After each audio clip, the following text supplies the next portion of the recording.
সিনেমাটি শুরু হয় জনকে দেখিয়ে যে তার ছোট নৌকা নিয়ে মাছ ধরার জন্য বেরিয়ে পড়েছে। অনেকটা পথ চলার পর সে তার সামনে অনেক কুয়াশা দেখতে পায় এবং তার চারপাশ অন্ধকার হয়ে যায়। সে সেই কুয়াশার ভিতর দিয়ে অনেকটা সামনের দিকে এগিয়ে যায়, তখন সে সামনে একটা নৌকা দেখতে পায়। সে সেই নৌকার কাছে যায়। নৌকাটা মাঝ সমুদ্রে থেমে থাকতে দেখে সে নৌকার মালিককে ডাকাডাকি করে, কিন্তু কেউ কোনো সাড়া শব্দ করে না।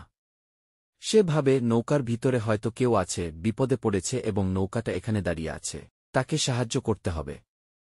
এজন্য সে সাহায্যের উদ্দেশ্যে সেই নৌকায় উঠে পড়ে আর তার ছোট নৌকাটাকে বড় নৌকার সাথে বেঁধে রাখে।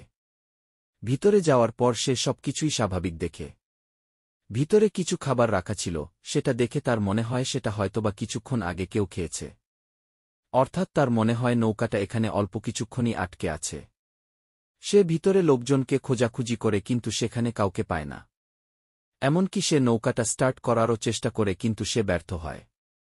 এরপর সে নৌকার উপরে গিয়ে দূরবীন দিয়ে সে কুয়াশা ঘেরা জায়গায় এদিক ওদিক দেখতে থাকে কাউকে দেখা যায় কিনা, কিন্তু সে সেখানে কাউকেই দেখতে পায় না। এমনকি সে নৌকার রেডিও দিয়ে বার্তা পাঠানোর চেষ্টা করে যে এখানে একটা নৌকা আটকে পড়েছে, এর মালিক এখানে নেই, কেউ পারলে সাহায্য করুন। কিন্তু রেডিও পপাস থেকে কোনো ফিডব্যাক সে পায় না। যাই হোক, সে অনেকক্ষণ নৌকাটাকে তন্ন তন্ন করে খোঁজে কিন্তু সেখানে কাউকেই দেখতে পায় না এবং কোনো ইনফরমেশনও পায় না। সে আবারও নৌকার উপরে আসে। তখনই তার একদম মাথা ঘুরে যায়, কারণ নৌকার সাথে বাঁধা তার ছোট নৌকাটা সে সেখানে আর দেখতে পায় না। সে তো তার ছোট নৌকাটাকে বড় নৌকাটার সাথে বেঁধে রেখেছিল।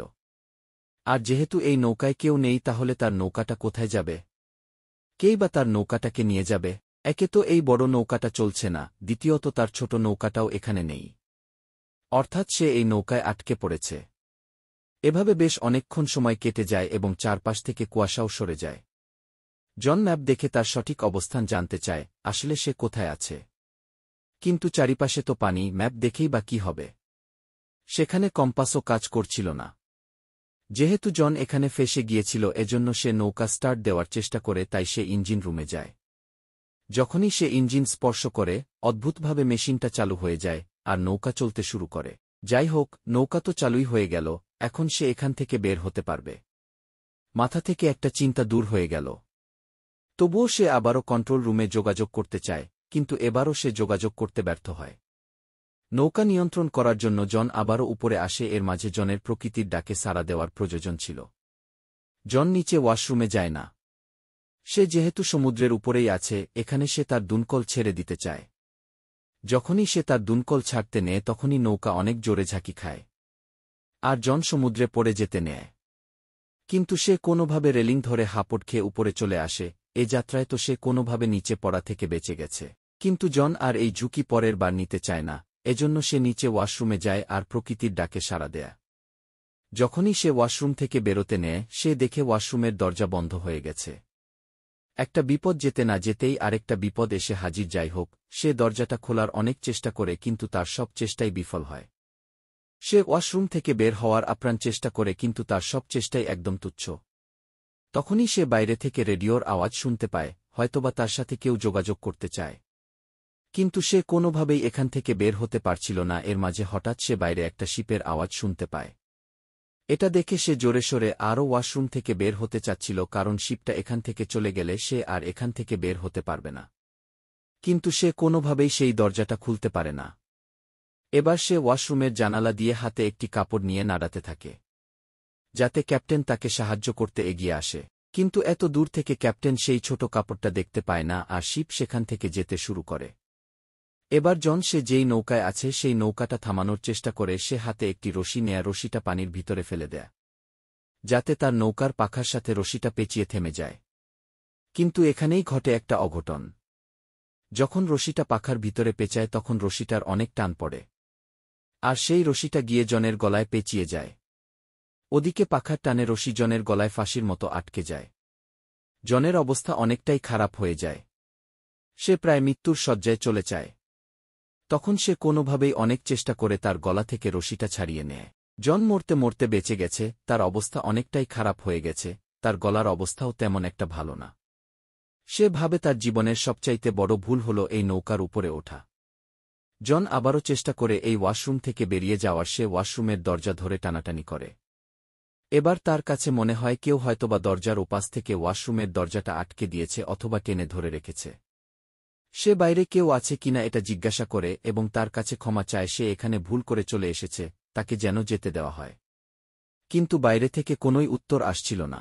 এবার জন কান্না করে কাকুতি মিনতি করতে থাকে, তাকে যেন ছেড়ে দেওয়া হয়, তবুও বাইরে থেকে কোনো উত্তর আসছিল না।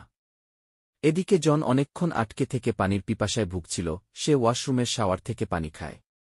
এভাবে কতক্ষণ সে আর এখানে আটকে থাকবে? এদিকে নৌকা নিজের গতিতে কোথায় যাচ্ছে জন নিজেও জানে না।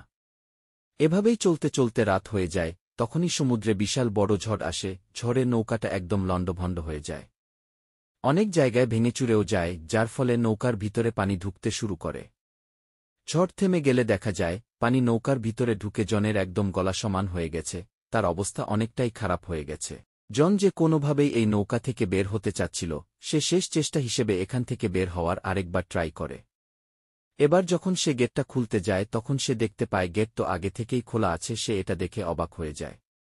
তাহলে এতক্ষণ গেটটা কেন আটকে ছিল? যাই হোক, সে সেই গেট থেকে বের হয়ে নৌকার উপরে চলে আসে। জন কোনোভাবে সেই ওয়াশরুম থেকে বেরিয়ে গেছে, সে এবার আর এই নৌকায় থাকতে চায় না।